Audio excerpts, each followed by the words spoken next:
السلام عليكم ومرحبا بكم على قناة أرسن دي زاد. ما تنساوش دعمونا بلايك والضغط على زر الاشتراك باش يوصلكم الجديد. خاوتي قبل ما نبداو ما تنساوش تصليو على النبي الحبيب.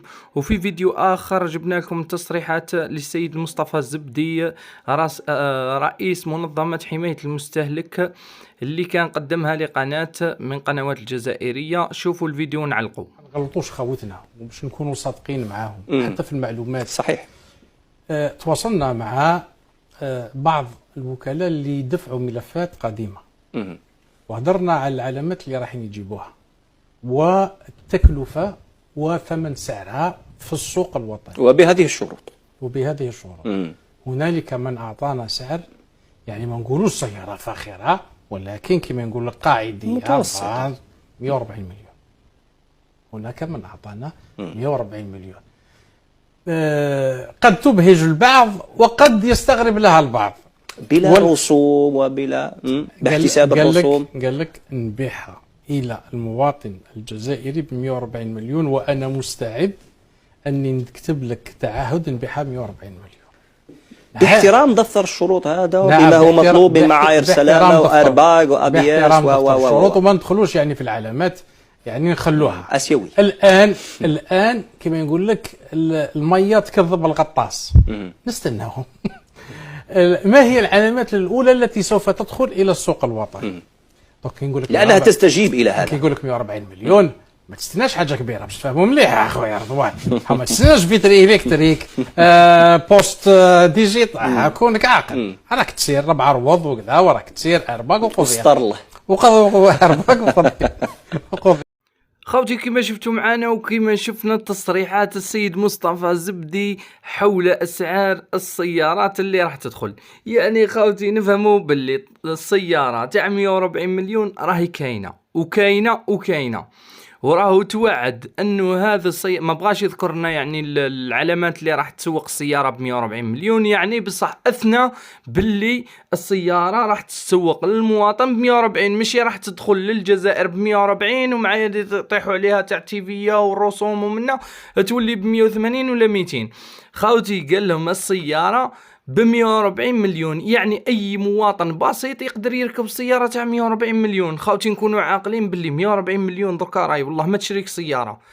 انا واش راني نشوف يعني اقسم بالله غير كاين جديد وتريضوا خاوتي، وما تشلفوش رواحكم في الفيديو السابق راني كنت نقول لكم خاوتي ما تزربوش رواحكم، راهو كاين جديد. ومادام السيد مصطفى الزبدي راهو على اتصال وراو على بالوشا ويهدر خاوتي، مادام على اتصال وعلى بالوشا ويهدر وراو يديكلاري، ومادام عاود خرج للشاشة التلفزيونية باش يقول للشعب باللي سيارة مالغري السيارة مش راح تكون بمواصفات عالمية كما كان يقول، ماكش راح تشري طوموبيل ب 140 مليون بالطوا اوفرون وكذا ومنا. خاوتي رانا في 2023 بصح تشري سيارة خويا كما يقول لك هذاك تاع الجلفة خريدة زينة اللي تفرح بها نسيبتك. خاوتي تشري سيارة اللي تركب توصلك وين حبيت. إلا عاد خويا شهر راح يدير كريدي، وكريدي هذاك على الصيرفة الإسلامية يسمى راح يستفاد، والناس كلها راح تستفاد خاوتي. يعني كي نقولوا الناس كلها راح تستفاد، طوموبيل تاع 140 كي تدخل السوق الجزائرية، نهضروا كي تشبع السوق الجزائرية، راه الطوموبيل هذيك اللي راهي دير 120 راح تولي دير خاوتي 90، ما ديرش 90 والله ما ديرها دير 70. يعني المواطن راح يستقنع صح باللي طوموبيل هذيك سومتها 70 ولا 60، ما يشريهاش ب 120 وما يشريهاش ب 140. هكذا يعني خاوتي راهي تساعد كل جزائري. خاوتي راح ما يبقاش تسمسير، السعر راح يولي باين. تبغي تشري من لا ميزون خويا نروح نزل 140 مليون نروح نشري من لا ميزون. دوكا ب 250 ما تشريش من لا ميزون، باش نقولوا زعما تروح تلقى لا ديسپونيبيليتي تاع لي فواتير ما تلقاش. خاوتي دوكا يسمى راح نهضروها ديريكت. وقت فات انا نهضروا في 2016 و 2015 تهز صواردك خويا تحتك دير 140 مليون تروح تشري ايديس، هكذا. بعد هذه هي المواصفات اللي هو يهضر عليها مصطفى زبدي باللي تهز 140 مليون تروح تشري طوموبيل تشبه الايديس.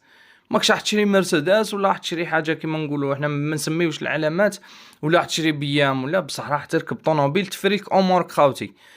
دوك يعني نكونوا واضحين مع بعضنا. احنا كنا في وقت مضى متمنيين برك سياره اللي تفري بها الحوال. بصح دركا خاوتي رانا نشوفوا الدوله الجزائريه راهي واقفه، وهذوما المتعاملين هذوما اصحاب العلامات كما نقولوا راهم واقفين. وأون بليس كي هدرنا على السمساره، تحرك الدوله الجزائريه، تحرك منظمه حمايه المستهلك وداروا الاجراءات اللازمه، وقال لكم خلاو النومرو خاوتي، اي واحد يشوف انونس تاع واحد سمسار يسينياليه بالنومرو ويدير لهم كابتير يبعثها لهم في السيت تاعهم. واش تزيدوا فوق هكذا؟ هما يحوسوا يطورونا خاوتي، ما يحوسوناش نقعدوا مكسلين وذنينا هكذا. خاوتي رانا في عهد جديد، رانا في عهد العولمه، وكما جاتش عهد العولمه ما نلحقوش نديروا فيديوهات ويلحقوا لكافه المواطن هكذا. خاوتي اي واحد راه قاعد في بلاصه راح يعلم باللي كاينه الطوموبيل تاع 140 مليون ما يلعبها له حتى واحد، ما يتسمصر عليه حتى واحد. سبحان الله العلي العظيم. خاوتي رانا كرهنا السماصريه وكرهنا الخراده وكرهنا الجماعه ذوك اللي تظل ما كانش السوق ما يطيحش وما يزيدش يطيح ومنهم السوق يطيح. السوق يطيح مادام توعدت الدوله وتوعد الرئيس باللي السوق يطيح، وفي نهايه 2023 خاوتي راح نشوفوا ماشي على الطوموبيل هذه تاع 140 مليون، راح نشوفوا جديد واحد اخر يعني من الاخر. وتحيه الجزائر وتحيه عمي تبون وتحيه الجيش الشعبي الوطني. واقسم بالله يا خاوتي اللي ما تعجبوش الجزائر قالش غير يرحل منها، الجزائر راهي حره. ونرجعوا خاوتي دوكا الموضوع تاعنا، يعني السياره تاع 140 اقسم بالله غير تقنع اي واحد. انا نقسم لكم نقول لك علاه، باسكو كاين ناس دركا والله غير تشري في الطو باش نسميه هكذا، تشري في الطو ب 140 و ب 150 مليون، والالطو لحقت حتى ل 165 مليون، وما نهضروش على الالطو جديده دير فوق 200 مليون. سما الواحد هكذا يستقنع خاوتي. ما تقوليش راح تشري شيري كيو ولا مستحيل، باسكو علاه المواصفات تاع الكيو ما تطابقش مع دفتر الشروط اللي راهم يهضروا عليه.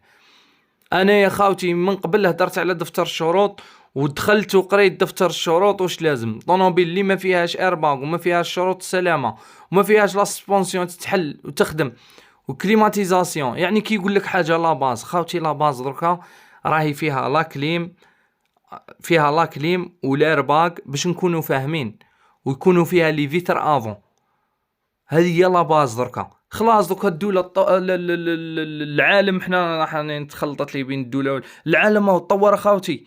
ما بقاتش طوموبيل هذيك لا باز تاع بكري وما فيها حتى حاجه واحد اللي يركبها.